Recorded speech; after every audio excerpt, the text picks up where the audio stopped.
que as mulheres têm.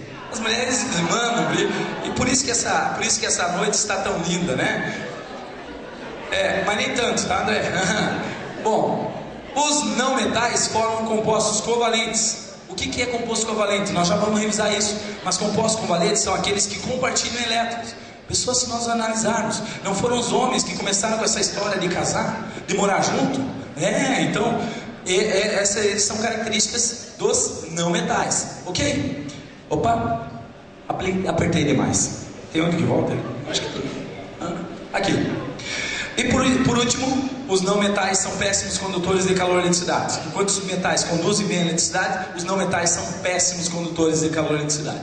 Muito bem, pessoas. Agora vamos então para os gases nobres. Quem são os gases nobres? Lembrem, os gases nobres são aquelas pessoas ricas, bonitas, felizes e assexuadas. Ou seja, não precisa de ninguém para nada. Já pensou? Rico, bonito, feliz e assexuado? Meu Deus, não vai precisar de ninguém para nada. Então, eles são inertes. Essa é uma característica então dos não metais. Formam moléculas monoatômicas são sozinhos, e são inertes. O que é ser inerte? Alguém saberia me dizer? Vou tentar explicar. Inerte seria a mesma coisa que eu pedir agora para todos os meninos do recinto saírem e deixar somente o professor Diogo aqui com as mulheres. O que vai acontecer? Nada! Não reage! Mulherada, não reage. Então ser inerte é não reagir. Mas, sobretudo, todavia, podem fazer ligações em condições especiais. Um exemplo disso, o cloreto de xenônio, que forma aquelas luzinhas de xenon. Os meninos aí vão lembrar, nos carros tem aquelas luzinhas de xenon, então é cloreto de xenônio. Característica então dos gases nobres. Bom, pessoas, para resumir, a tabela periódica divide-se em metais, não metais e gases nobres. Na prova de sábado vai ter a tabela, não vai estar dividido ali, mas procure gravar essa imagem aí, que é de divisão deles, para te poder analisar quando ele falar em ligações químicas entre metais e não metais. Lembrem que os metais representam cerca de 78% de todos os elementos da tabela periódica. Os não metais são esse cantinho aqui, e os gases nobres somente uma família. Beleza? Bom, continuando lá, essa aqui vai ser a tabela de prova, normalmente, tá? Então lembrem aqui, ó, olha aqui, ó, essa aqui está mais forte, né? Mas do mais, é isso aqui que aparece em termos de tabela periódica. Mais uma coisa que eu quero que vocês lembrem em termos de tabela periódica. Lembrem também, pessoas, das propriedades periódicas, antes de nós falar em ligação química. Eletronegatividade, tendência que o átomo tem de atrair elétrons. Quem atrai elétrons? Não metais, os homens. Eletropositividade, tendência que o átomo tem de doar elétrons. Quem que doa elétrons? Metais. Os metais são doadores de elétrons e quem dá fica feliz. Raio atômico, distância do núcleo até a sua camada mais externa. Quanto maior o número de camadas, maior vai ser o raio. Outro detalhe, quanto maior for a circunferência do núcleo, menor, na mesma camada, menor é o raio. Bom, em termos de ligações químicas, lembre, ligações químicas nós temos 4 tipos de ligações: iônica, covalente, dativa e metálica. O que é uma ligação iônica? Relacione.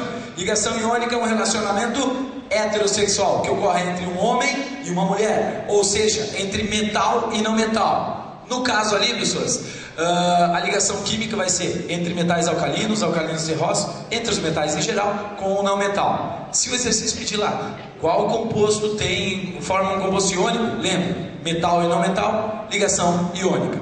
Outra característica, volta um pouquinho assim, Xavier. Um pouquinho, volta. Aqui. Ficou muito escuro. Mas aqui, ó, os metais são eletropositivos, doam elétrons e viram cátions. Isso tu anota aí. Os metais são eletropositivos, doam elétrons e se transformam em cátion. O cátion tem a carga positiva, tá? Cátion, uma carga positiva. Os não metais, eles são eletronegativos, recebem elétrons e se transformam em ânions. Última dica para te lembrar: a cátion dá, o ânion recebe, tá? Ou seja, cátion doa elétrons, ânion recebe elétrons. Quem dá fica feliz. Olha o alumínio aqui, ó. Olha o alumínio. O alumínio está mais 3, enquanto que o enxofre está menos 2. Doou elétrons, ficou positivo. Recebeu elétrons, ficou negativo. Bom, é sensível, né? Aqui, ligação covalente, tranquilo? Ligação iônica, metal e não metal. Característica, só para encerrar a característica da ligação iônica. É uma ligação forte porque ocorre atração entre as cargas. Positivo atrai negativo. Isso é uma característica da ligação iônica. Como é que eu sei se a ligação é forte ou não? Pelo ponto de fusão e ponto de ebulição, ok? Então isso é uma característica da ligação iônica. Ligação covalente ou molecular, ligação que ocorre entre não metal e não metal.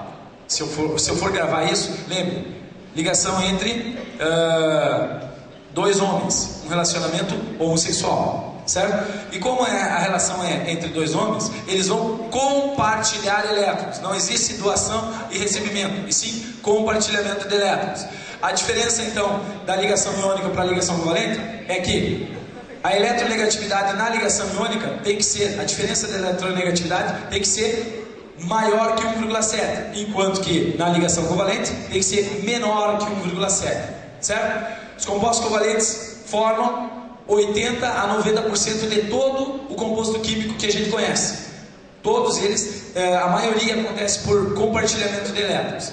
A ligação iônica, como eu falei para vocês, ela é uma ligação que os compostos na temperatura ambiente vão estar no estado sólido, enquanto que os compostos covalentes podem estar no estado sólido, líquido e gasoso. Um exemplo de composto covalente seria esse passador de slide aqui. Essa capa do microfone, as roupas, os tecidos aqui, né? O botão. Isso é exemplo de ligação covalente ou molecular.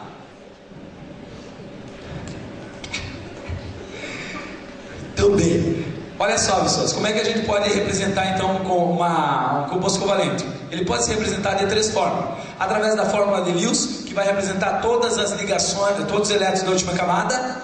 A fórmula estrutural, que representa somente as ligações que são feitas. E a fórmula molecular, que só vai representar então os átomos que compõem a molécula e o número de cada átomo. Essa seria a diferença da ligação covalente para a ligação iônica. Beleza?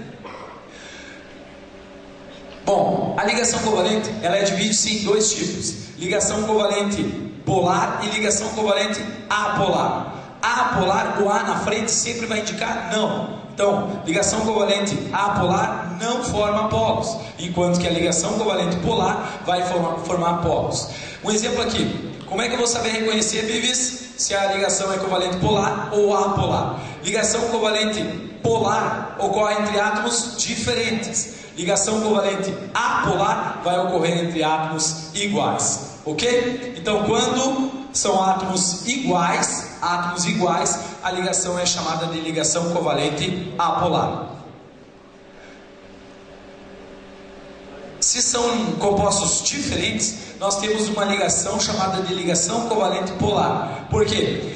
A força da ligação está na eletronegatividade. Se os compostos têm diferença de eletronegatividade, eles vão formar polos. No caso ali, o hidrogênio fica parcialmente positivo e o cloro fica parcialmente negativo, formando os 2 polos. Por isso que a gente chama de ligação covalente polar. Átomos iguais, apolar. Átomos diferentes, polar. Ok?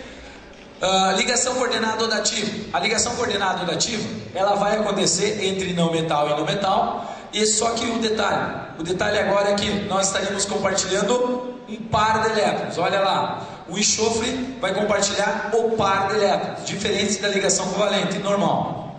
Aqui, vai lá, aí. Então olha só, o oxigênio tem 6 elétrons na última camada. Precisa fazer 2 ligações ou receber 2 elétrons. O enxofre pertence à família 6A também. Precisa compartilhar ou receber 2 elétrons. Quando o enxofre e o oxigênio estão se ligando, eles vão compartilhar esses 2 elétrons. Só que tem mais um oxigênio que quer entrar na ligação. De que forma vai entrar? Através de uma ligação que a gente chama de ligação dativa. Tá? Então, só para relacionar, a ligação coordenada dativa é uma ligação, é um relacionamento homossexual também, que ocorre entre uma pessoa rica e uma pessoa pobre. A pessoa pobre vai usufruir dos bens da pessoa rica, mas não é dele, certo? Então isso é uma ligação coordenada ou dativa. Ela vai ser representada normalmente por essa seta. Tá? Tem a dupla ligação e tem a seta. Daí nós vamos ter uma ligação coordenada ou dativa. Diogo, tu sabe o Mário? Diogo, tu sabe o Mário ou não? O Mário, aquele que... essa brincadeira também já foi. Olha ali, olha que querido. Meu Deus, será que vai dar merda? Dá merda, sempre dá, né? Olha lá, ó. Espertinho. Pô. E tinha que cair lá no último, né?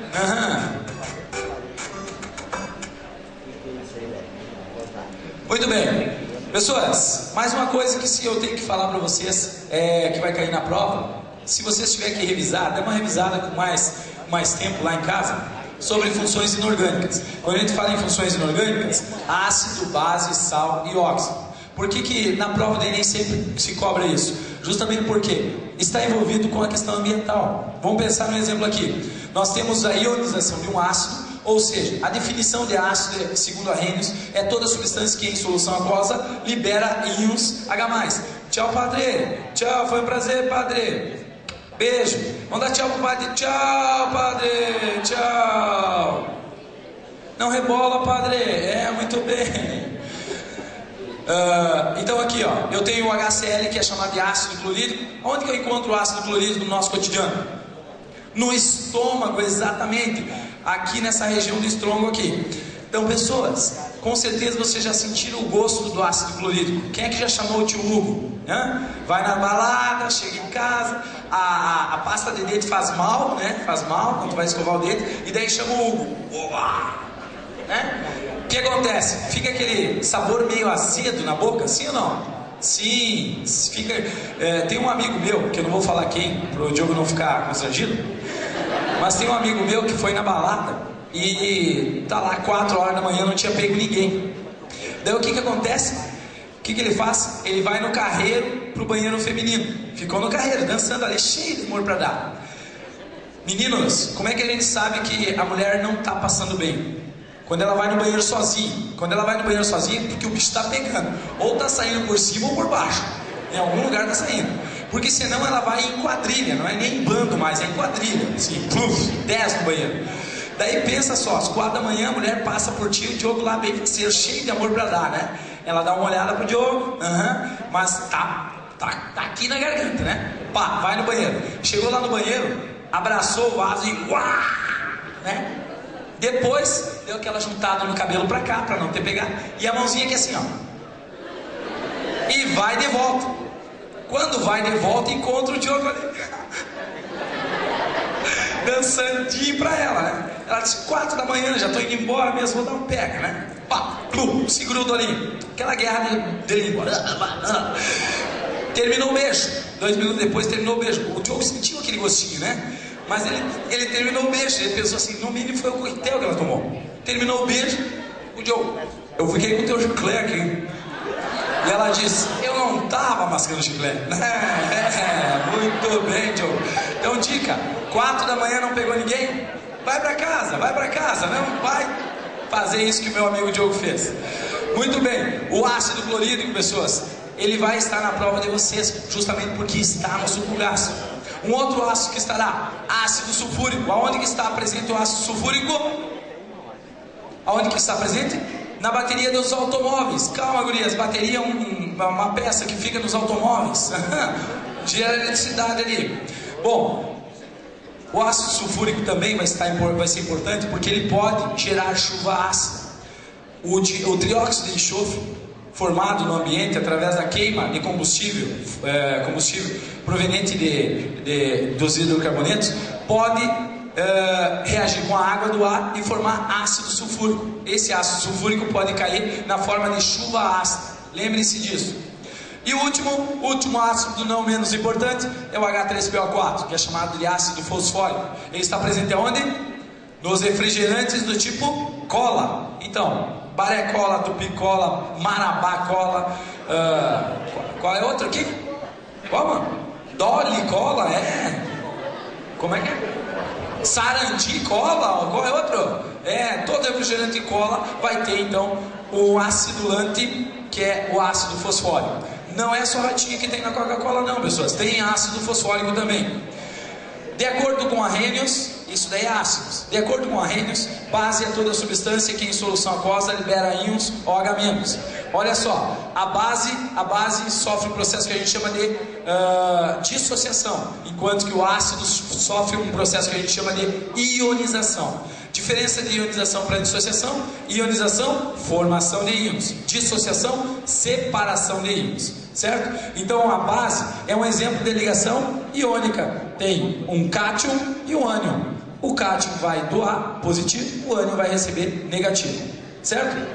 Então lembra, base, aquela base ali é chamada de soda cáustica ou hidróxido de sódio.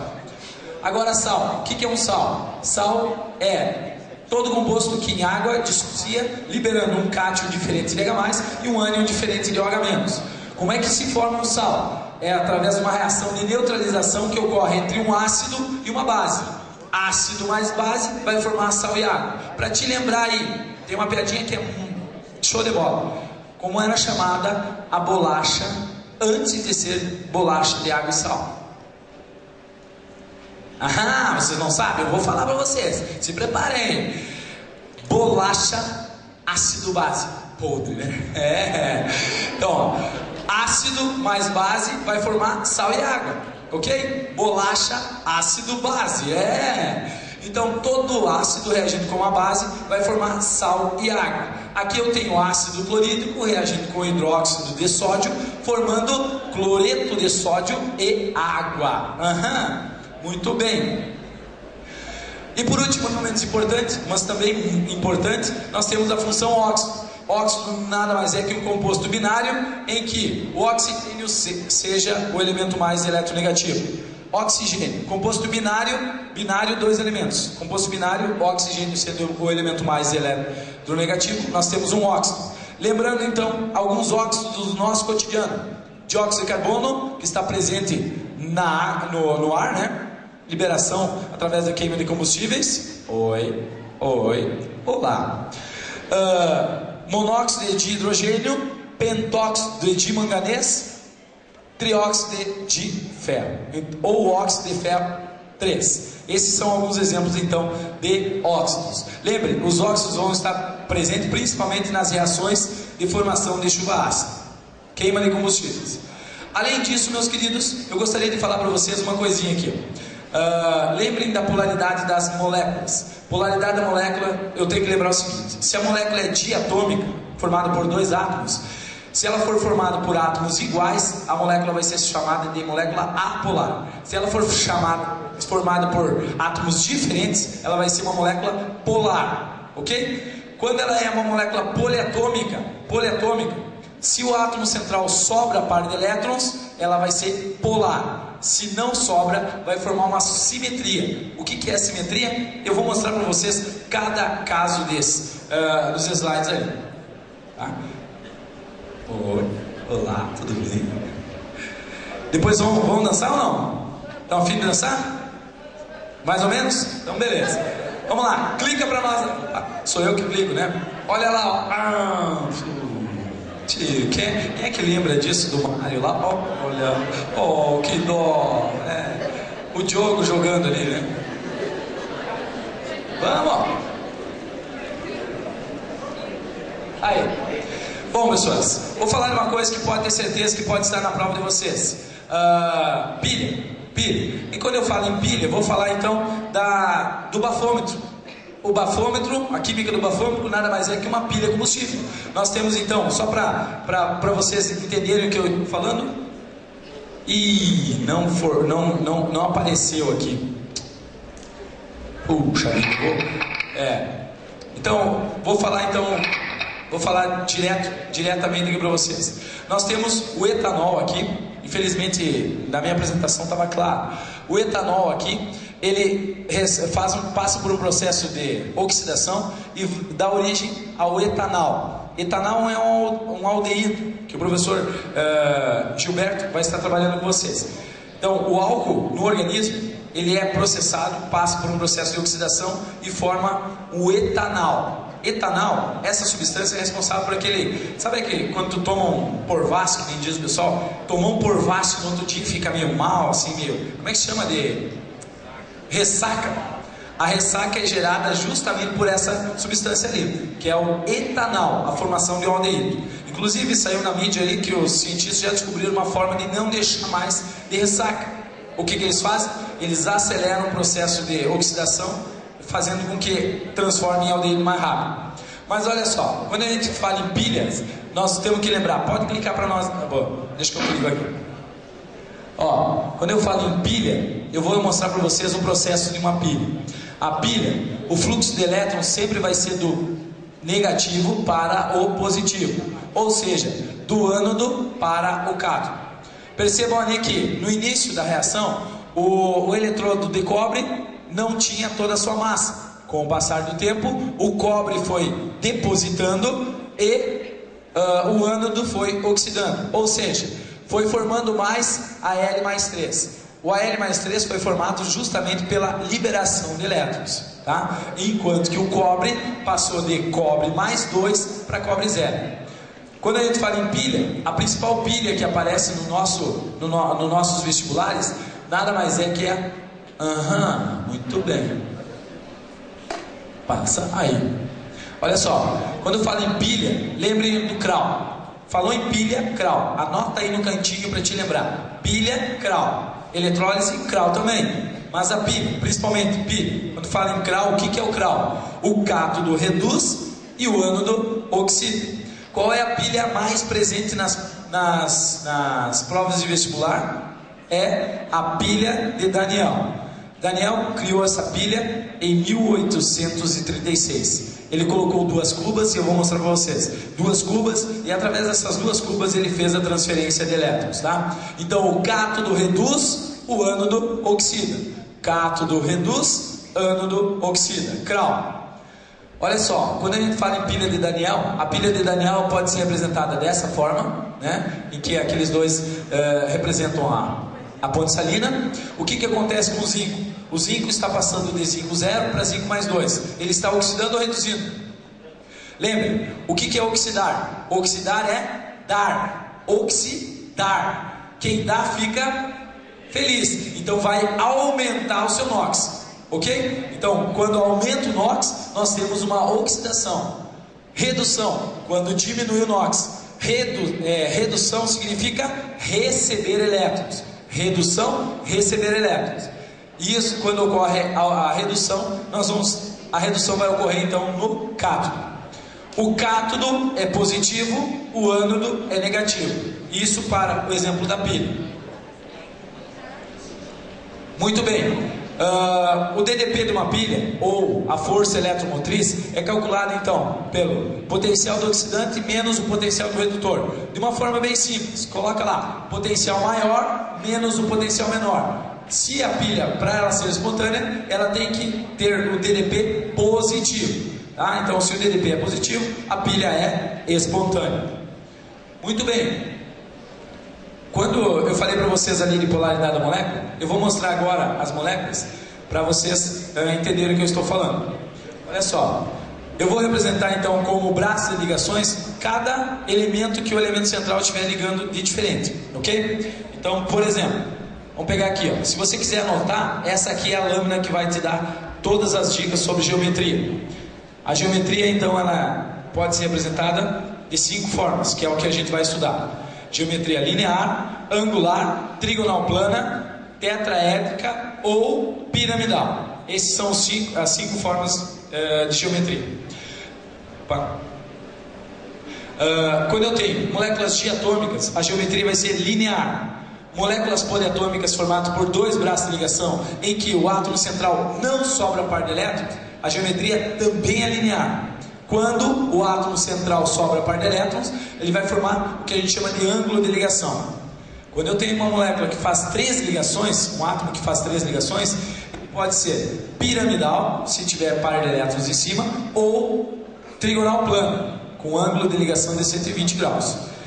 Se eu tiver um átomo que faz 4 ligações, 4 braços de ligação, ele vai ter uma geometria que a gente chama de geometria tetraédrica. Mas agora eu vou detalhar cada uma delas. Olhem só.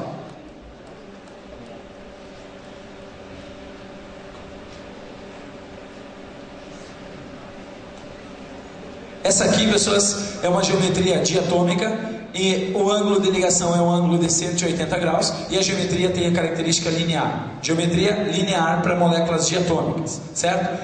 Então, toda vez que ela é formada por átomos iguais, a molécula vai ser polar ou apolar? Apolar. Então, essa aqui é uma molécula apolar formada por uma geometria linear. Agora, eu tenho uma molécula diatômica formada por átomos diferentes, tá? Então, se ela é formada por átomos diferentes, lembrem que a molécula vai ser polar, porque os átomos são diferentes. A geometria vai ser linear novamente, certo? Olha lá, geometria linear. Agora, quando eu tenho dois braços de ligação, geometria linear. O ângulo de ligação aqui, ó, vai ser um ângulo de 180 graus, tá? Ângulo de 180 graus, geometria linear, porque o carbono no centro não sobra par de elétrons. Agora, eu vou ter um elemento que sobra par de elétrons, que é o caso do enxofre. O enxofre aqui, na molécula de dióxido de enxofre, ele vai formar o ângulo de ligação também. Ó, formou o ângulo de ligação por causa do par de elétrons lá, geometria angular. Um outro exemplo de geometria angular seria a molécula de água. Olha aqui, a molécula da água, ela vai ter dois braços de ligação e terá dois pares de elétrons. Esses dois pares de elétrons aqui forçam as ligações para baixo e nós temos uma geometria também angular, ok? Quando eu tenho três braços de ligação, o que eu vou ter? Três braços de ligação, se o átomo central não sobra par de elétrons, ele vai formar um ângulo do tipo trigonal plano. O ângulo de ligação é de 120 graus Celsius e no caso, nessa molécula aqui, é apolar. E se eu tiver um átomo central com sobra de par de elétrons, ele vai ter geometria do tipo piramidal. Piramidal seria a base de uma pirâmide, tá? Formou a base de uma pirâmide, geometria piramidal, justamente por causa desse par de elétrons que tem ali em cima, tá? Aquele par de elétrons, geometria piramidal. E por último, não menos importante, nós temos a geometria tetraédrica. O átomo central vai sobrar, só volta um pouquinho. O átomo central não sobra par de elétrons e ele faz quatro ligações. Então isso daí forma a geometria do tipo tetraédrico. Seria um tetraedro regular, certo? Agora, para dar uma animada, vocês estão afim de dançar ou não? Cantar? Cantar, só cantar? Estão afim? Então, tem uma musiquinha, tem uma música que é estilo pagode, que fala sobre geometria. Vocês estão afim de cantar ou não? Vamos lá? Então eu vou ensinar para vocês. Estudando eu tava quieto no meu canto, aluno concentrado, som vestibulando. Eletronegatividade é referência, não é questão de bullying, respeito a diferença. Com diferença um elétron vai e o outro vem, mas se ele se anula, o que é que tem? Polaridade do composto não vai existir. Não. Ou talvez você prefira a geometria linear, trigonal, plana ou tetraédrica. As outras duas só aparecem quando há repulsão. Comandando então, tá vendo aquela nuvem no átomo central? Eu chamo de angular ou então de piramidal. Elétron com elétron, causando distorção. Momento de polar resultante no zero não. Que coisa louca, eu já sabia.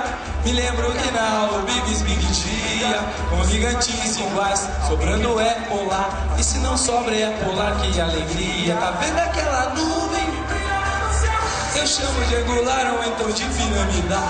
Elétron com elétron, causando distorção. Momento de polar.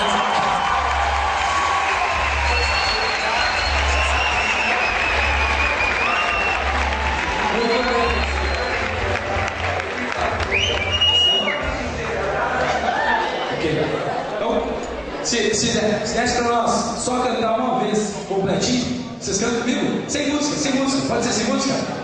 Pode ser sem música? Então vamos lá. Para nós encerrarmos com chave de ouro, né? Para nós encerrarmos com chave de ouro, vamos cantar então bem empolgados aí, vocês. Vamos lá? 1, 2, 3. Estudando eu tava quieto no meu canto. Aluno concentrado, sou vestibulando. Eletronegatividade.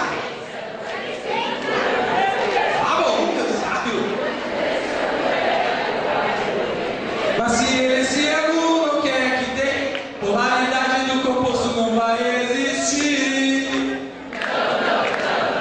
Ou talvez você prefira geometria, linear, trigonoplano, tetraético. As outras duas só parecem pela repulsão. Vou mandando então. Tá vendo aquela nuvem no átomo central? Eu chamo de angular ou então de piramidal. Elétron com elétron, causando distorção. Momento de polar resultante na zero não. Que coisa louca, eu já sabia. Me lembro que na aula o Billis me dizia: coligantes iguais, sobrando é polar. E se não sobra é polar, que alegria. Muito bem, pessoas! Assim, ó, gostaria de dizer que no dia da prova vai confiante, confia no teu taco, porque nós do Einstein 10 estamos torcendo por ti e no dia da prova vamos estar mentalizando, passando as melhores energias para você socar o barrote na hora da prova. Bom, o Einstein 10 está aqui, né, com o nosso professor Diogo, mais conhecido como professor Bozetão, né? Fala, mano. E aí, professor Diogo, como é que tá a tua expectativa aí para esse primeiro dia de BK Enem na empresa Einstein 10? Fala para nós um pouquinho. A mais positiva, né? Porque mais de 1000 alunos aí assistindo a nossa aula, né? Valorizando o nosso trabalho, escutando as últimas dicas do Enem, isso tem um valor muito grande para nós. Então, a expectativa é toda positiva. Vai ser uma aula muito massa, galera. Professor Diogo, então, que vem, né, de Chapecó, trabalha aí na UNOESC também, trabalha em cursinhos pré-vestibular em Chapecó e Einstein 10. Valeu, valeu, valeu. Vamos nessa, tamo junto, mano. Bom, a Einstein 10 está aqui então com mais um dos nossos professores por detrás dos bastidores, né? Esse professor aqui é o professor André Costa, mais conhecido como o professor Bives, amante da química e seus segredos, é isso, professor Bives? Isso mesmo. É isso aí, galera, expectativa tremenda. Estamos assim aguardando 1000 alunos aí, né? E vamos fazer a festa, vamos botar Carazinho, fazer Carazinho tremer hoje no aulão BK Enem 2013. Professor Vives, que é professor aí de pré-vestibular, Chapecó, né, Santa Catarina, Xanxerê, Joaçaba, né, também o colégio lá de Paraná. E a Einstein 10 aí também bombando com o professor Vives. Então desejo um ótimo trabalho, né, e vamos que vamos. Vamos que vamos, é isso aí, galera. Você não pode ficar de fora dessa. Quem não veio nesse primeiro dia, tem mais 3 dias aí de dicas do Enem. E eu tenho certeza que os nossos alunos são os melhores da região. Venha pra cá porque a equipe destrói. Meu nome é Laís, eu sou de Carazinho e estou no 3º ano. Ok, Laís, e qual é a expectativa aí para esse BK Enem, nesse primeiro dia de evento aí do Einstein 10? Qual é a tua expectativa, Laís? Eu espero que seja muito bom, porque Enem é bem complicado, né, e eu estou bastante nervosa. Ok, Laís, então seja bem-vinda, né, e o BK Enem te espera. Obrigada. Gabi, fala para nós aí, qual é o momento assim mais significativo do curso Einstein 10 para você que fez o preparatório conosco durante este ano? É o momento da decisão, quando a gente sabe que está preparado para a prova, que já está aí, a gente sabe que a preparação foi boa, que a gente está pronto para fazer a prova. E a Gabi veio com tudo, né, Gabi, pro BK Enem 2013. Isso aí, Gabi, seja bem-vinda, ok? Obrigada. Estamos aqui com o pessoal de Chapada. Estamos com a Danusa e a Suelen, alunas do Einstein 10 2013. E aí, meninas, qual é a expectativa para essa noite aí? Fala aí pra nós. A expectativa é das melhores, né? De aprender bastante coisa. Sei lá, de novas aprendizagens para nós para conseguir bem no Enem. Qual foi o momento mais significativo do Einstein 10 na vida de vocês aí no segundo semestre? Foi, na verdade, os professores, né? Que marcam bastante o jeito deles se explicarem, com brincadeiras, que fica tudo mais fácil. Fala isso aí pra nós. Um professor que marcou e vai marcar pra sempre a sua vida no pré-vestibular Einstein 10. Choque. Por quê? As aulas dele são muito engraçadas, ele tenta chamar a atenção de qualquer jeito, é muito legal. Ok. Vamos pro gritinho de guerra, 1, 2, 3, Einstein 10? 1, 2, 3 e... Einstein 10! Luiz Rodrigo, professor de Geografia, nos visitando, né? Embora hoje não é o dia da aula dele, mas ele está aqui, como sempre, muito participativo, um dos coordenadores de uma das nossas cidades de Espumoso. Fala aí pra nós, Luiz Rodrigo, qual é a tua expectativa pro evento de hoje, pro BK Enem em si, nesses 4 dias? A expectativa não pode ser melhor. Estamos trabalhando com muita vontade, com muita alegria para fazer um bom trabalho e ver nossos alunos aprovando no Enem. Como é ser professor Einstein 10? É fantástico, é uma maravilha, é uma emoção que só quem trabalha sabe. Pode nos contar um pouquinho sobre a tua apresentação ou é segredo ainda?